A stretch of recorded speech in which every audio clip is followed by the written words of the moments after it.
I would love to just talk about that idea of the stories we tell ourselves and how you've been able to, rewrite them for yourself, but also just like live that new story. Wow. Yeah. I feel like I'm constantly rewriting because it seems like the more I try to do inner work, like work on my inner business, it's like, wow, God, I got another one that I didn't even know I had, you know?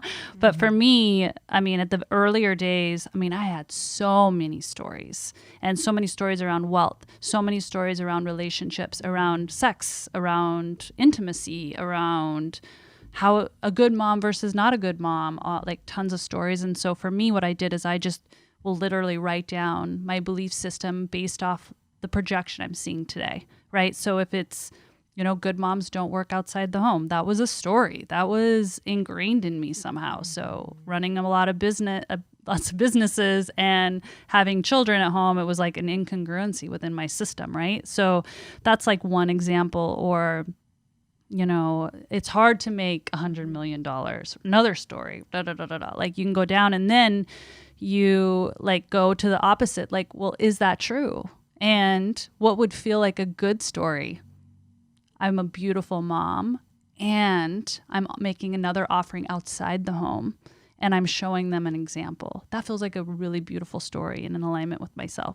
Or actually, you can call upon extra powers and help, and $100 million is no different than 10 million.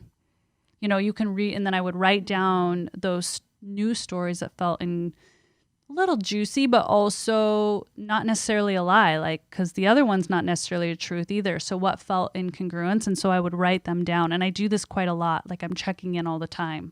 Like, okay, this is the story. This has to be the story because this is what I keep jumping into or pushing into, and then writing a new one, and then I'll repeat it. So then I don't just write it. I will actually, so I go on, it's non-negotiable. I go out for nature hikes every day, most times, multiple times.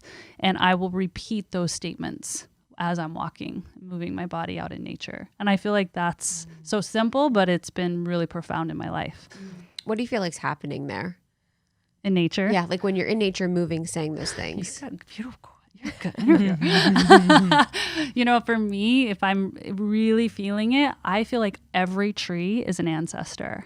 So they are taking my words. I'm infusing my energy in the energy of the connection with every tree. And for me, that's trees. Like, and I know that it's every stone. I know that on a very conscious level, but for me, I can feel it with trees. So I sense that there's a connection and a collaboration. And sometimes even when I'm walking, I'm like, I can feel them all behind me, like marching with me. And they're like, yes, yes, every time I'm saying it. I feel like trees too just want to be recognized. Yeah, you feel it too? Yeah, I feel like they just want you to say like, hi, you know, I love hugging them. Yes. Mm-hmm. Yes. Yeah. That's so life. Good. That's like such beautiful parts of life that you miss out on when you're younger, that you enjoy when you're older, is nature, you know, like admiring nature. Like Lindsey and I went on a walk this morning and we're like looking at every plant, watching the turtles, like looking at the dew on these like blades of grass.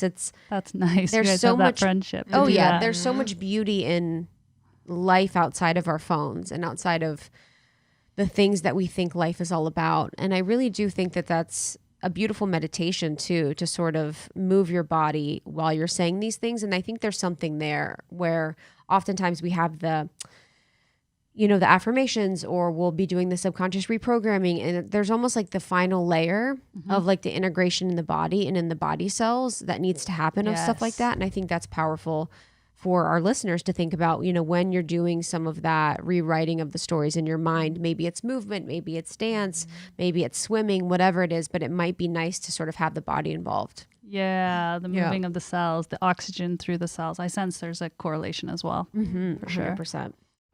Thank you so much for tuning in to Morning Microdose by Almost 30. We hope you enjoyed waking up. As always, we encourage you to take what resonates and leave the rest. If you enjoyed this trip, tune into the full episode on the Almost 30 podcast. All episode information can be found in the show notes. Make sure to subscribe, and if this becomes a part of your morning routine, be sure to share it with a friend. We have new inspiring doses Monday through Friday. Follow us on Instagram at Morning Microdose, and follow Almost 30 at Almost 30 Podcast. Thanks for listening. We'll see you in the vortex.